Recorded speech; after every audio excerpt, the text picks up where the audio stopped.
Hi, I'm Elizabeth Catt, and I'm really excited to be your student's AP chemistry teacher this year. I'm here to give you a little bit of information about our course and some things that your students can expect throughout this year, as well as some tips for them to be successful. AP chemistry is an introductory level college course. Um, if your child has taken an AP class before, they can expect, just as they would in other classes, the AP exam at the end of the year. We're working towards the preparation for that exam so we can hopefully get that college credit moving forward. This year, we're going to engage in inquiry-based investigations to explore the big ideas from the AP course curriculum, which include scale, quantity, and proportion, structure and properties of substances, transformations, and energy. This next slide, I'm just going to show you a little bit of a breakdown from the AP course curriculum as far as what our units are, as well as a breakdown of what those topics will be percentage-wise on the AP exam in May.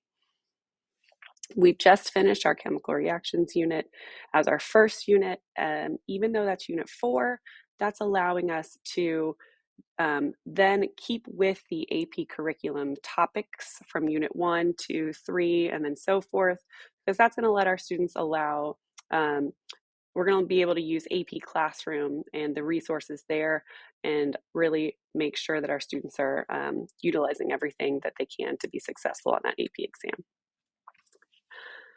In AP Chemistry, our overall grading breakdown is as follows. Homework assignments will be worth 5% of the semester grade. Labs will be 15%. Quizzes are 20%. Those quizzes can be retaken. Students will have about a 1-week window after quizzes have been returned in order to retake those quizzes. Points will be given back fully. There's no limit on the number of retakes students can do on quizzes, but students do need to understand that whatever their retake quiz score is, that will be their new score, regardless of whether it's improved or not. And then finally, our last 2 categories for grading are unit tests.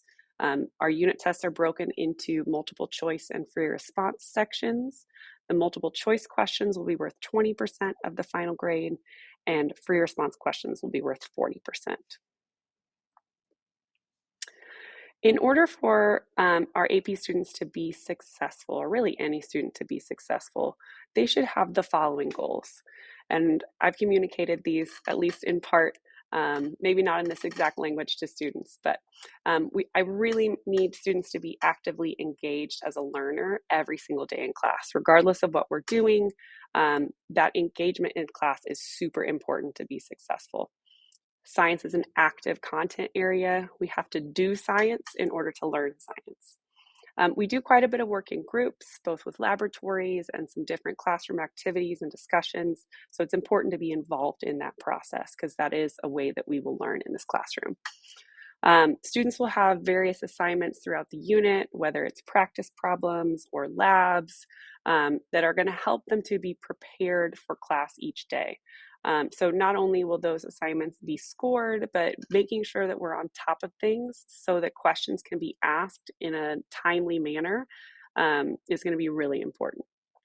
I want students to understand that you have to keep trying. Part of science is learning to deal with adversity and failures and learning from that process. So we want to make sure that we are making corrections to our work or to our quizzes, asking questions, setting goals, and being ready to try again to show that you've really learned the material or that you have you've made progress towards your ultimate goal. When reassessment opportunities are available and needed, make sure we're taking advantage of those. And then finally, make sure you're letting me know how and when I can help you reach your learning goals. Class time and SRT are a great time to reach out for that additional help in a smaller setting as well. I want to give you a quick overview of what our Canvas page looks like. This is a screenshot of my Canvas homepage. You've got 3 buttons and 3 links to learning modules, class resources, and then my contact information. in the learning modules that will take you to the content area that we're working on.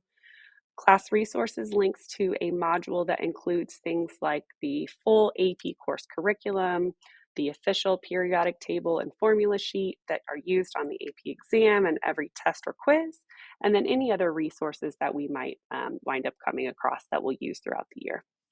And then finally, my contact information is in the final contact me page. Each of our unit modules is going to be structured as follows. This is a snapshot of our chemical reactions unit module. I will start each module with the agenda for the week as well as a link to all of the learning objectives for the unit. I will always keep the most recent weekly agenda up at the top of the page. Students can look there to see what assignments or tasks to expect each day, as well as using that as a resource for any absences to make sure that you are getting everything that you need.